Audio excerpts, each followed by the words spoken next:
What's up, everybody? This is Roman Gennaro from the Empire Sports Talk podcast, back with another edition of Power Rankings. This time, we've done NFL logos. We've done MLB uniforms. This time, we're doing my top 5 MLB logos. So going from 5 to 1. I've been around baseball for a long time. I've watched a lot of baseball, probably more than someone should. So going from 5 to 1, my top 5 MLB logos, and these are not about teams I like and don't like. These are strictly about the logos. So number 5, the Chicago Cubs. This logo is classic. This logo has not changed very much at all over the 100+ years this team has been around.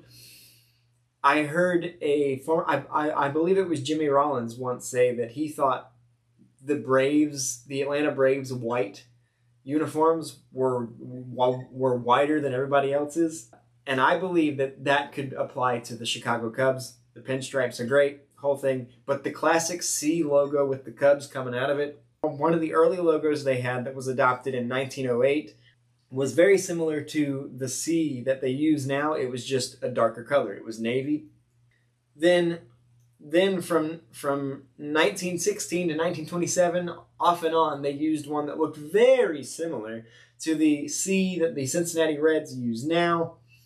And they first adopted the first version of the current logo in 1937, and it has pretty much stayed like that since then. It is a clean logo, bright colors. I love bright colors. You'll notice a theme as we do this one, and later on when we do NBA logos. I like bright colors. I like logos that have stayed pretty much left alone.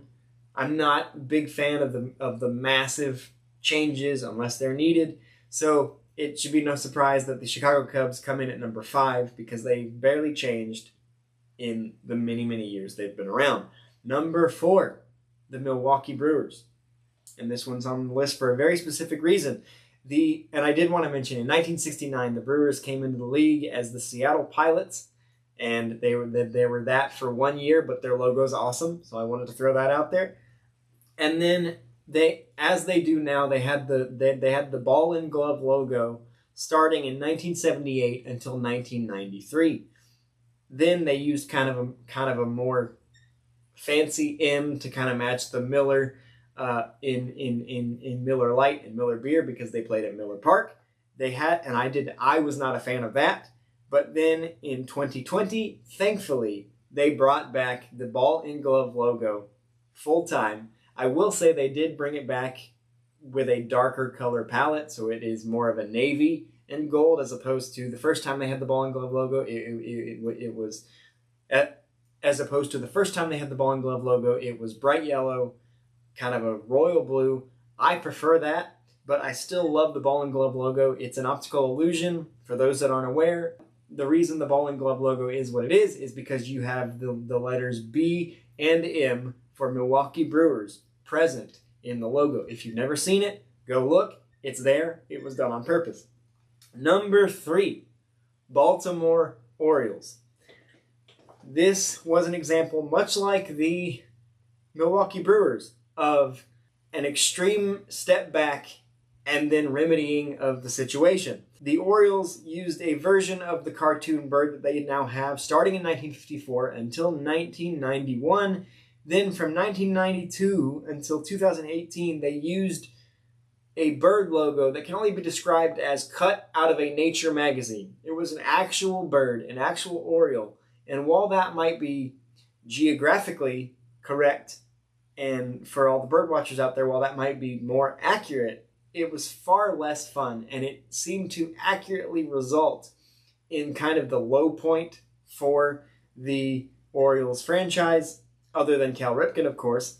And then in 2019, they thankfully brought back the cartoon bird. It is a fun logo. It is a classic logo. As I said, I am a fan of mostly some old school traditional stuff, and that real life bird logo needed to go. The cartoon bird is back for a great historical stadium, great historical logo. Love to see it. Number 3 is the Baltimore Orioles.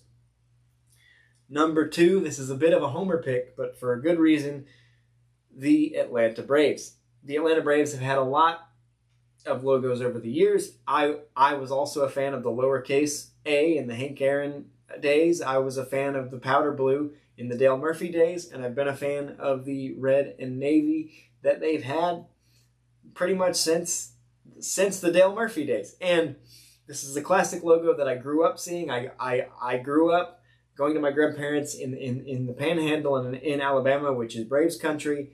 That the Braves were also on TBS every day, so that's why a lot of people around 20 to 25 to 30, 35 say, "Oh, my favorite team growing up was the Atlanta Braves because they were on every day." And you'll hear that from a lot of current players as well. Same thing with the Chicago Cubs. Another reason why the Chicago Cubs are on the list, that was a logo I grew up seeing every day because while the Braves were on TBS, the Cubs were on WGN. So these were two logos that I saw all the time, so they hold special significance to me. That's why they're on my list. And for number 1, I cheated a little bit because I have a tie. I have 1A and 1B. And it's a little bit boring if you're watching this for a surprise.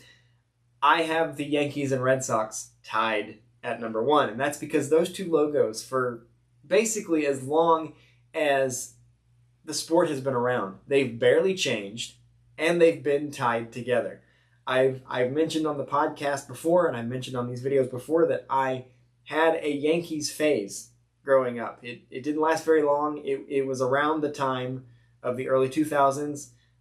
It was around the time of their loss to the Florida Marlins in the World Series, of Aaron Boone, of the 3-0 comeback by the Red Sox. These two teams were tied together.